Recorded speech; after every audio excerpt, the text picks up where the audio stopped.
सम्मानित नागरिकों नमस्कार। उपस्थित हो गया हूँ आपके लिए बहुत ही बुद्धि से संबंधित जो बात होती है उसी के बारे में आज बात करने। और हमारे साथ है आज ब्राह्मी। आपने देखा होगा कि मैं आपके सामने एक हाथी और हाथी के ऊपर मैं ये ब्राह्मी लेके आया हुआ हूँ। तो इसका एक संदेश मैं ये देना चाहता हूँ कि हाथी अपने आप में बहुत ही शांत प्रवृत्ति वाला और बुद्धिमान प्राकृतिक एक हमारे पास बहुत ही मजबूत, देखिए इस तरह का कोई प्राणी है जिसमें से बहुत सारे गुण हमें मिल जाते हैं। और हाथी कहीं ना कहीं समृद्धि का भी प्रतीक है। राजा महाराजाओं के पास भी ये हाथी हुआ करते थे। आज मैं बात करूंगा ब्राह्मी के ऊपर।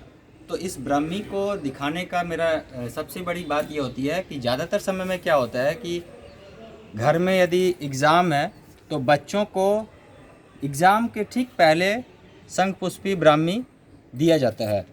मैं इस जगह में आप सभी से रिक्वेस्ट करूंगा कि आप वर्ष भर इस तरह के ब्राह्मी अपने बच्चों को ज़रूर से दीजिए। और जहाँ भी उनको मेमोरी लॉस की बात आती है तो उनको किसी न किसी रूप में आप दे सकते हैं। सैंडविच में दे सकते हैं, चटनी सॉस में दे सकते हैं, या फिर दाल फ्राई कर रहे हैं और उसके बाद भी आपको लगे कि इसका स्प्रिंकल करना है तो दे सकते हैं। खाने में थोड़ा सा कड़वापन होता है, कसेला होता है, तो इसलिए आप बिल्कुल रॉ ब्राह्मी की चटनी नहीं बना सकते हैं। आप धनिया और पुदीना की जब चटनी बनाते हैं तो उसमें ये ब्राह्मी को ऐड कर दीजिए, जिससे कि एक आपको डिफरेंट टेस्ट भी मिल जाएगा और आप इंटेक करेंगे। ब्राह्मी को लगाने का जो राइट टाइम है वो अभी चूँकि ये ट्रॉपिकल वेदर का है तो फरवरी के एंड से हम लगा देते हैं और फरवरी के बाद से लगातार या अक्टूबर तक हमारे पास बिल्कुल शानदार चलता है और इस तरह के छोटे छोटे फ्लावरिंग भी इसमें आती रहती है। ब्राह्मी के लिए पानी इनको पसंद है, बिल्कुल ये ट्रॉपिकल वेदर का है। इसको ऐसा मानसूनी वेदर पसंद है जहाँ ज़्यादा पानी हो, नम हो। आप ऐसे जगह में लगाएंगे जहाँ पर वाटर की अपने आप पोजीशन आ जाती हो, यदि ज़मीन में आप लगा रहे हैं तो। और जब आप कंटेनर गार्डनिंग की बात करते हैं तो आप इसका ऐसे जगह प्लेसमेंट करेंगे जहाँ पर ज़्यादातर पानी आप दे सकते हैं, या कोई नल है आपके पास आसपास, उस जगह में आप आराम से पानी दे सकते हैं।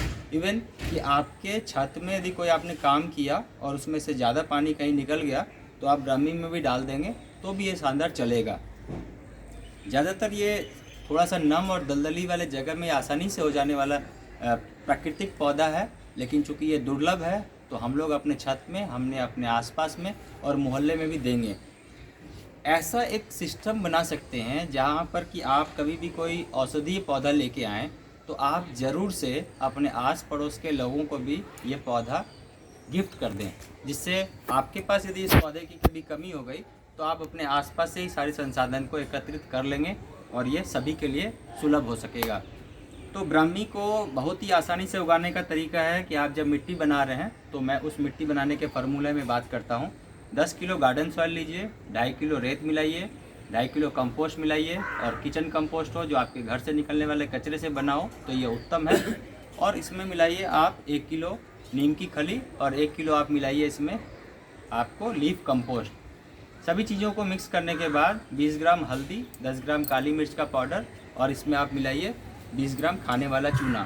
फिर एक बैलेंस डाइट बना के आप थोड़ा सा फैला हुआ जगह लें और उस फैले हुए जगह में कोई कंटेनर इस तरह का भी ले सकते हैं यदि आपके पास जगह की कमी है तो। इवन कि आप बालकनी में भी लगा सकते हैं और बड़ा टेरेस है तो टेरेस में भी लगा सकते हैं।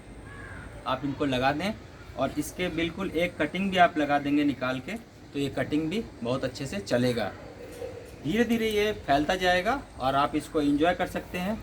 जब भी आपको ऐसा महसूस हो कि आपको थोड़ा स्मरण शक्ति इस टाइप की हो रही है, वीक हो रही है, और आपको लगे कि हमें बूस्टर की ज़रूरत है, इवन कि जब आपको कोई थकावट महसूस हो तो आप इसका हर्बल टी भी पी सकते हैं। हर्बल टी के लिए हमारे बहुत सारे संदेश आपको मिलते रहे हैं, तो मैं आपको रिकमेंड करूंगा कि सुबह के टाइम में जब आप किचन में हैं तो आप 1 गिलास पानी में 20 ग्राम तक ये कट करके डाल दीजिए, उबाल आने पर ढक के बंद कर दीजिए और उसके 10 मिनट के बाद छान के शहद मिला के आप ले सकते हैं। सारी चीज़ें आपके आसपास उपलब्ध हो, इसीलिए सारी हमारी कवायद होती है। और घर से निकलने वाले कचरे को हम कैसे कंट्रोल करेंगे, सड़क पे जाने से रोकेंगे, और इस तरह की चीज़ों से हम अपने आसपास एक बेहतर माहौल बनाएंगे और अपने जीवन को कैसे खुशहाल करेंगे। सारी चीज़ें ट्रेनिंग फॉर्मेट में भी मैं उपलब्ध कराता हूँ और इसी फॉर्मेट में उपस्थित कराकर जब हम आपसे जुड़ते हैं तो हमें भी बहुत ही अच्छा महसूस होता है।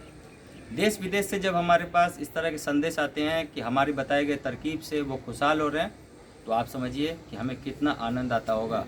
और इसी आनंद को परमानंद तक पहुंचाने के लिए आपके समक्ष मैं उपस्थित हो जाता हूं। आप सभी का बहुत बहुत धन्यवाद। Thank you very much. आपके बीच पुनः उपस्थित होऊंगा नई जानकारी लेकर। तब तक बहुत ध्यान से रहिएगा। Thank you.